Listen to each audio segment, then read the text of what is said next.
footage of a powerful earthquake in China's Tibet province has been released. Recall, the strong earthquake struck China at a depth of 10 kilometers, according to the China Earthquake Network Center, which recorded a magnitude of 6.8. However, the United States Geological Survey measured its magnitude as 7.1. Chinese officials report that a strong earthquake has killed at least 95 people in Tibet and left many others injured and trapped. The official Xinhua news agency, citing the regional disaster relief headquarters, reported that 130 people were injured on the Tibetan in the quake, as dozens of aftershocks shook the region of western China and the neighboring state of Nepal. The energy unleashed by the tectonic movement toppled houses in remote Himalayan villages, rocked a nearby Tibetan holy city and rattled visitors to a Mount Everest base camp.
Oh, nggak ada pulau sana.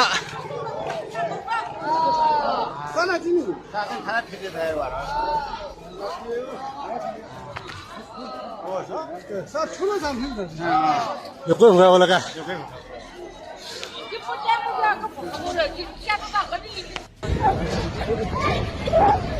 Oh my God.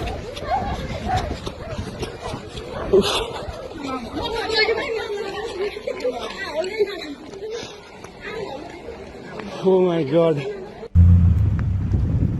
中新社西藏分社前方报道组现在在拉日高速公路上，在我们前方呢有国家通信应急车辆前往震区。我们中新社西藏分社报道组中午1点钟准时从拉萨出发，赶往震区。大概晚上7点40多分钟抵达了震区。那么我们在沿途上也看到了很多消防车辆在加油，排队加油，他们也是整装待发。另外呢，当地的交通部门也发布消息称，在震区的部分道路呢也有受损的情况。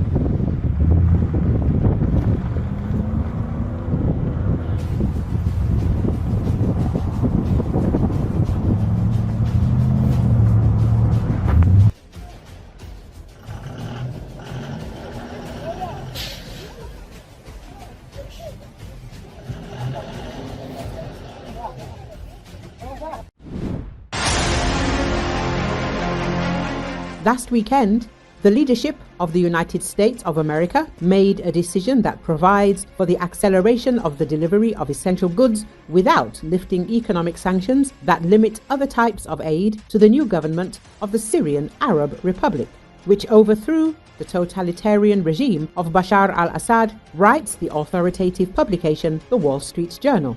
As correspondents write, the US Department of the Treasury has received the authority to grant exemptions for organizations and companies involved in providing humanitarian aid to Syria, including the delivery of drinking water, as well as electricity, natural gas, and other goods and services that are vital to the people of this country.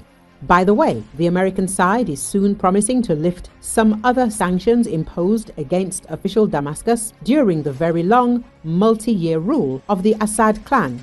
Let us recall that media reported that the White House decisively announced the lifting of sanctions against Syria in order to facilitate the task of rebuilding this country. The US is set to announce an easing of restrictions on providing humanitarian aid and other basic services, such as electricity, to Syria, while maintaining its strict sanctions regime, people briefed on the matter told Reuters. The decision by the outgoing Biden administration will send a signal of goodwill to Syria's new Islamist rulers. It aims to pave the way for improving living conditions in the war-ravaged country while keeping US leverage in place. US officials have met several times with members of the ruling administration, led by former al-Qaeda affiliate Hayat Tahrir al-Sham, since a lightning rebel offensive brought a sudden end to decades of Assad family rule on December the 8th. Hayat Tahrir al-Sham, the faction that led the advance, has renounced its ties with al-Qaeda and fought against the group, but the US continues to designate Hayat Tahrir al-Sham as a terrorist entity. Washington wants to see Hayat Tahrir al-Sham cooperate on priorities such as counterterrorism and forming a government inclusive of all Syrians. Syria's new foreign minister, Assad Hassan al-Shaibani, has called on the United States to lift crippling sanctions on his country as he visited Qatar as part of a regional trip to seek support after the fall of Bashar al-Assad. Following a meeting with Qatar's Prime Minister on Sunday, al-Shaibani told reporters that US sanctions on Syria were an obstacle to the war-torn country's rapid recovery. These sanctions constitute a barrier and an obstacle to the rapid recovery and development of the Syrian people who await services and partnerships from other countries, he said. We reiterate our calls for the United States to lift these sanctions, which have now become against the Syrian people rather than what they previously were, imposed sanctions on the al-Assad regime. At present, the US is rescuing Syria from Russia, and Putin's position in this Arab country is rapidly weakening.